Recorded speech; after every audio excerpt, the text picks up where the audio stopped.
Bonjour à tous, c'est le Killer qui vous parle. Aujourd'hui c'est jour de course, donc avec une nouvelle sélection de voitures Hot Wheels qu'on va reviewer ensemble. Voilà, et donc aujourd'hui le point commun entre les trois voitures que je vais vous montrer, c'est qu'elles sont toutes sorties pour la première fois en 2011 et que d'ailleurs je vais vous montrer leur version 2011, donc HW, excusez-moi, première. Voilà. Donc on commence tout de suite avec la L Super Fasto, donc designée par Brian Benedict, donc qui est sorti. Donc ça c'est dans sa version 2011, hein, comme j'ai dit. Voilà, donc voilà un peu à quoi elle ressemble. Et en tout, donc, elle est sortie en trois variantes, dont en fait trois en 2011. Hein.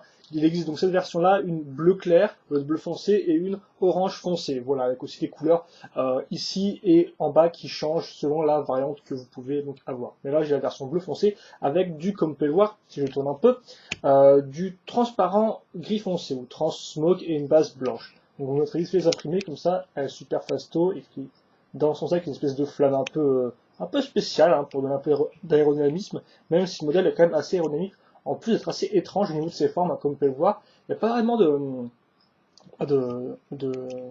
comment dirais-je, de vitre, quoi, hein, pour cockpit. Par contre, il y a une bonne grosse pièce transparente, comme vous pouvez le voir, à ce niveau-là. Donc, qui montrera un peu le moteur, même si là, en transmog, ça se voit pas beaucoup, donc je vais peut-être continuer mon tour d'arrendre, plutôt, histoire de bien vous la montrer. Je vais vous montrer deux petits pots d'échappement à l'arrière. Et donc la forme très spécifique quand on la regarde de dessus, hein, voilà. Et d'ailleurs, en dessous, il y a une espèce d'aigle, je sais pas trop ce que c'est représenté, avec écrit HW. C'est bizarre, c'est la première fois que ça me fait sur une voiture. Donc je sais pas trop si c'est censé être exclusif à cette voiture-là ou si ça apparaît sur d'autres bases Hot Wheels. En tout cas, voilà, vous marquerez aussi la petite forme à ce niveau-là. Et les vitres, enfin non, plutôt les jantes bleues métallisées qui rendent franchement bien, je trouve, voilà. Donc un design vraiment qui est assez, pas vraiment épuré, mais qui est assez affiné dans le sens où, comme vous pouvez le voir, il y a pas vraiment des grosses formes brutes, hein, c'est quand même assez souple, assez léger, assez plat, c'est vraiment très, on va dire, distingué, non, assez léger au niveau des formes, quoi. Mis à part peut-être par contre les côtés, comme vous pouvez voir, où là c'est assez brut, hein, avec la voiture entre carrément vers l'intérieur, hein, par l'extérieur, et là on rentre dedans avec des parties qui ressortent à l'avant, donc ça par contre c'est vrai que c'est un peu plus violent par rapport au reste des formes qui sont un peu plus classiques. Néanmoins, ce qui est assez intéressant de noter, c'est que ces voitures-là, en fait, on peut enlever la partie bleue. Donc attendez que je le fasse. J'ai envie de casser quelque chose.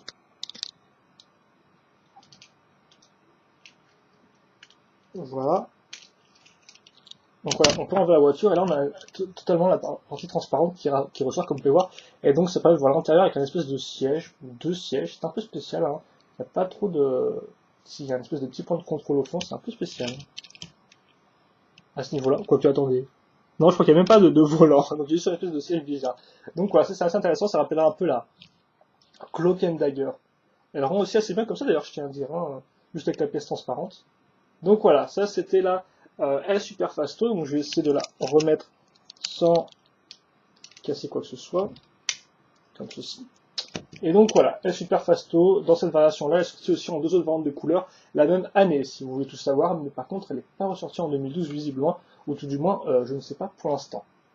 Voilà. On passe maintenant à la Super Blitzen, donc là aussi en sa version 2011 première, designée par Ryu Asada et qui est sortie entre temps en deux versions différentes, donc celle-ci ainsi qu'une version vert. Voilà. Donc pour ceux qui veulent savoir.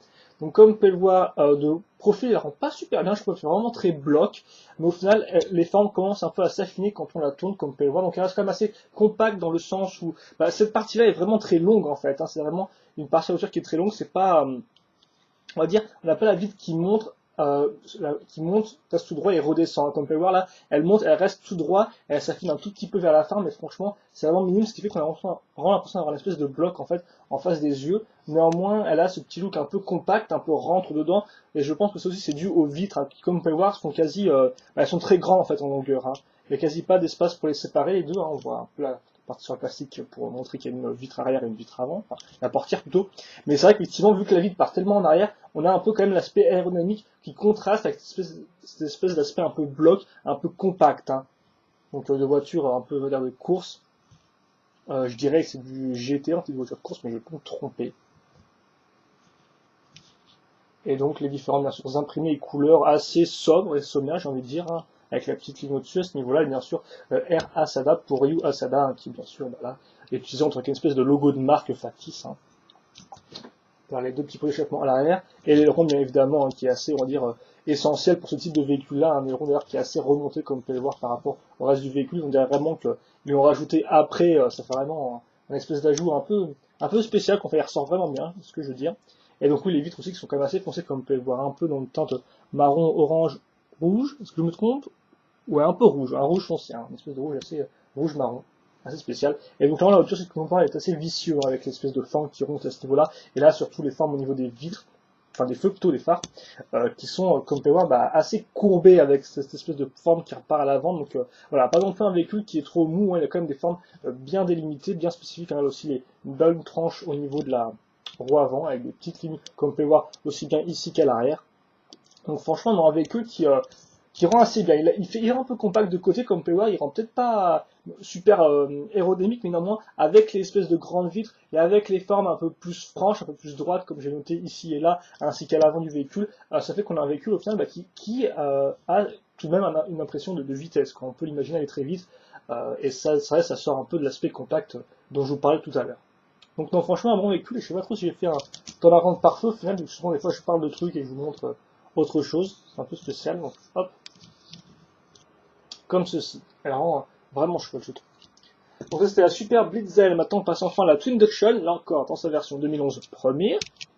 Voilà, donc là aussi on va rester sur du compact. Alors cette voiture-là est sortie, donc designée aussi déjà par John Violette, est sortie depuis en 4 variantes différentes. Il est sorti 2 variantes en 2011, donc ceci est une version orange si vous voulez savoir. Et vous pourrez d'ailleurs retrouver cette voiture en 2012 en version Code Cars, si vous voulez tout savoir, en doré un peu spécial, un schéma de couleur un peu plus compliqué que celui-là. C'est quand même qu'on va assez simple, hein, parce qu'on a du vert et des flammes au-dessus et à l'avant, et c'est tout.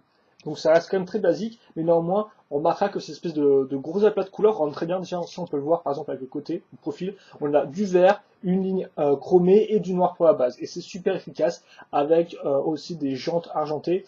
C'est franchement, je trouve super simple, mais ça marche d'enfer parce que c'est une voiture au final qui n'est pas spécialement compliquée, hein, contrairement à la Super Fasto, enfin la Super Fasto ou à la Super Bitzen.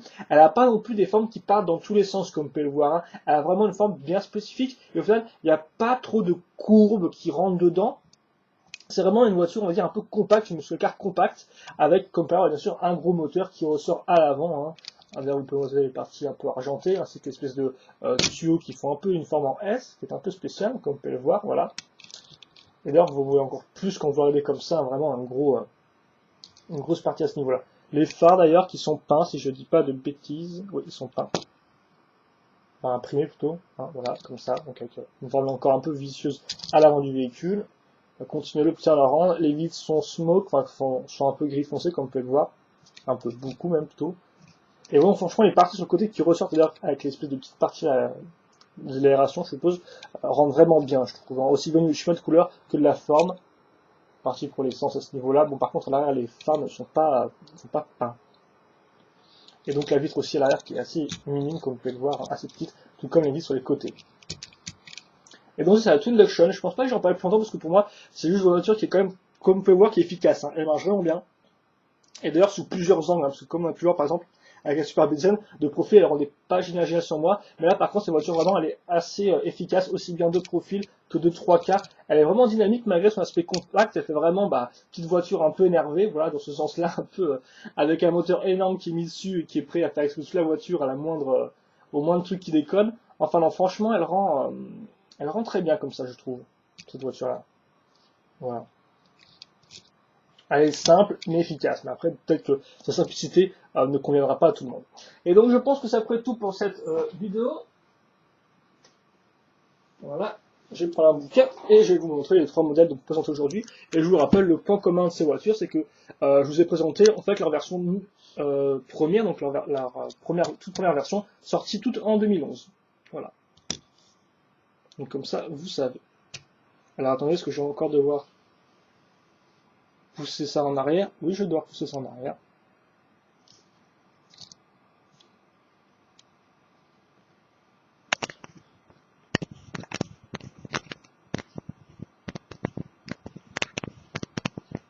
Et je pense que ça devrait faire l'affaire pour notre petit plan final. Voilà, comme ceci. Et donc voilà, c'est tout pour ma vidéo sur ces 3 modèles sortis pour la première fois en 2011. Donc comme on peut voir, des modèles qui sont tout de même assez hétérogènes au niveau de la forme et de leur style. Hein. On va du plus simple, aussi bien au niveau des couleurs que des formes, à quelque chose d'un peu plus compliqué avec la Super Vision, à quelque chose d'assez spécifique avec la S Super Fasto qui peut donc avoir 2 parties détachables. Et donc ça fait qu'on a une voiture, on a quand même, je pense, une bonne petite sélection. Bah, n'hésitez pas à me dire laquelle vous préférez. Une fois de plus, dans les commentaires, dans la description de la vidéo, excusez-moi, vous trouverez donc des liens vers South Texas Diecast et le Hot Wheels Ukea pour voir les différentes variations de la voiture que je n'ai pas pu des voitures, plutôt des voitures que je n'ai pas pu montrer dans la vidéo. Donc si ça vous intéresse de voir un peu à quoi elles ressemblent dans d'autres couleurs, eh bien vous pourrez. Mais évidemment, n'hésitez pas à poser vos questions, vos commentaires. Je les lirai, j'y répondrai avec grand plaisir comme d'habitude. Et puis nous, eh bien on se retrouve, je pense, plus tard pour une nouvelle vidéo Hot Wheels. Allez, à la prochaine, salut!